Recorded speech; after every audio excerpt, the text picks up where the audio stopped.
હિન્દુ ધર્મમાં જે રીતે જન્મ સમય અલગ અલગ સંસ્કાર કરવામાં આવે છે, તે જ રીતે મૃત્યુ સમય પણ અંતિમ સંસ્કારની અલગ પ્રક્રિયા છે. આમ તો અંતિમ ક્રિયાને લઈને ઘણી માન્યતાઓ છે. એમાંથી જ એક માન્યતા છે કે કોઈ મૃતકને તેનો જ પુત્ર અગ્નિદાહ આપે છે. ત્યારે સવાલ એ છે કે પુત્ર જ શા માટે અગ્નિદાહ આપે છે? તો તેની પાછળ એક ધાર્મિક માન્યતા જોડાયેલી છે. તેના વિશે તમને જણાવીએ. એવું કહેવાય છે કે હિન્દુ ધર્મમાં અંતિમ સંસ્કાર વંશ પરંપરાનો એક ભાગ છે. જે ઘરમાં પુત્રી હોય તે સમય જતાં બીજા પરિવારનો ભાગ બની જાય છે.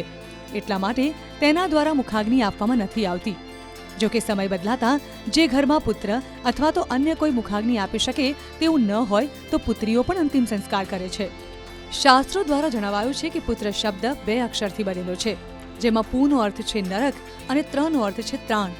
આ હિસાબથી પુત્રનો અર્થ થાય છે નરકમાંથી તારવાવાળો, એટલે કે નરકમાંથી કાઢીને કોઈ મૃતકને ઉચ્ચ સ્થાન પહોંચાડનારો હોય છે પુત્ર. અને આ જ કારણસર પુત્રને અંતિમ સંસ્કારની તમામ પ્રક્રિયા કરવા માટેનો અધિકાર આપવામાં આવે છે. Bureau report, Zee media.